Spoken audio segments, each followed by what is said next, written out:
దేవునికి స్తోత్రం. అందరికీ నా హృదయపూర్వక వందనాలు. ప్రయిస్తున్నాడు. దేవుడు మిమ్మల్ని మీ కుటుంబాన్ని దీవించి ఆశీర్వదించును గాక. ఈరోజు దేవుడు మనందరి కొరకు తెలియపరుస్తున్న అద్భుతమైన వాక్యం మాట విందాం.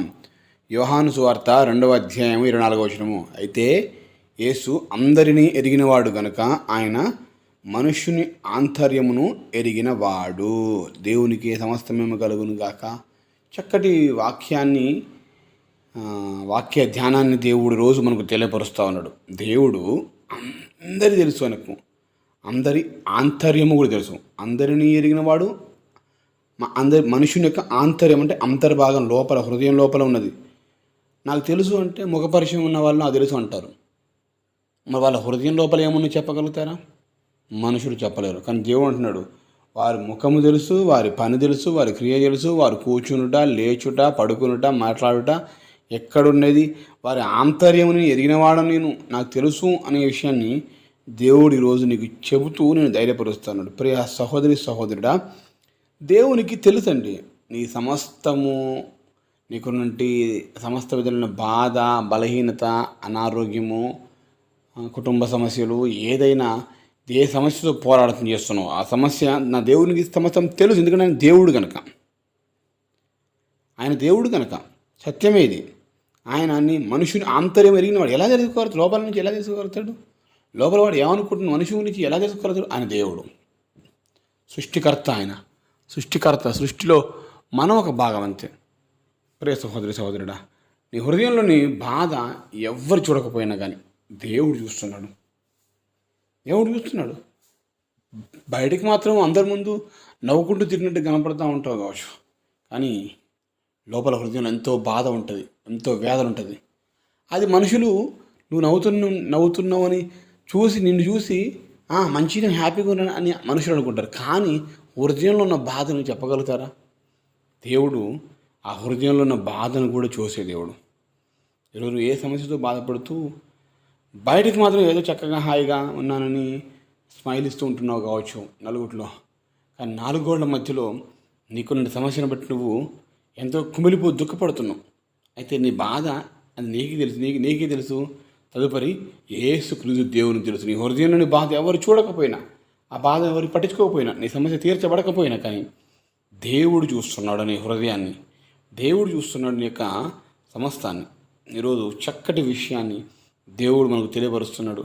నీ హృదయంలో ఏ బాధతో ఉన్నావు, ఏ సమస్యతో ఉన్నావు, ఏ రకమైన పోరాటం మధ్యలో నివాసం చేస్తున్నావు, నీకున్న సమస్య నా దేవునితో పోలిస్తే అది చాలా చిన్నది. దేవుడు గొప్పవాడు, నీ సమస్య చాలా చిన్నది, నీ బాధ చాలా చిన్నది. దేవుడు చెప్తున్నాడు, నేను ఎరిగి ఉన్నాను, అందరినీ ఎరిగినవాడు. ఎంత మాట అండి! మనం తెలుసుకోగలిగితే ఒకరి గురించి, ఇద్దరి గురించి, కొద్ది మంది గురించి తెలుసుకోగలుగుతాం. కానీ దేవుడు అంటున్నాడు, భూమి మీద అందరినీ ఎరిగినవాడని నేను, అందరంటే నాకు తెలుసు అంటున్నాడు దేవుడు. ఆయన మనుషుని ఆంతర్యమును, నేనేమంటే మనిషిని తెలుసుకోవడం ముఖ్యం కాదు, మనిషి అంతరంగంలో ఉన్న తెలుసుకొని చెప్పగలిగి యేసుక్రీస్తు దేవుడు మాత్రమే. ప్రియ సహోదరి సహోదరుడా, నా జీవితాల్లో దేవుడు ఒక గొప్ప అద్భుతాన్ని చేయాలని ఆశపడుతూ ఉన్నాడు. అవును, నీ యొక్క హృదయంలో ఆ బాధ, ఆ వేదన, ఆ చింత అన్నీ నెట్టూర్పులు ఎగిరిపోయినట్టుగా, పక్షి ఎగిరి లేచిపోయినట్టుగా నా దేవుడిని సమస్య అన్నింటినీ ఆ విధంగా ఎగరగొట్టును గాక, తీసివేయును గాక. బాధపడమాకు. ఎవరో ఏదో అనుకుంటారు, ఎవరో చూస్తారు, ఎవరో ఏదో మాట్లాడతారు అనుకుంటారేమో, నన్ను ఇబ్బంది పెడతారేమో అనుకుని భయపడుతున్నా కావచ్చు.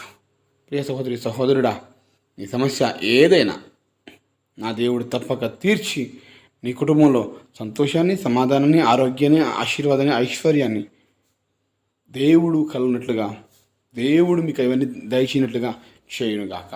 కనుక మరి ఇంత గొప్ప శ్రేష్టమైన విషయాన్ని, వాగ్దానాన్ని దేవుడు నీకు నాకు మనందరికీ తెలియపరుస్తున్నట్టుగా ఈ వాగ్దానాన్ని బట్టి ముందుకు సాగుదాం. నా హృదయంలో ఉన్న బాధ ఎవరు చూడకపోయినా, నా హృదయ అంతరంగంలో ఉన్న బాధ, వేదన నా దేవుడు చూస్తున్న నిరీక్షణతో ముందుకు సాగుదాం. దేవుడి మాటలను దీవించునుగాక. ఆమెన్.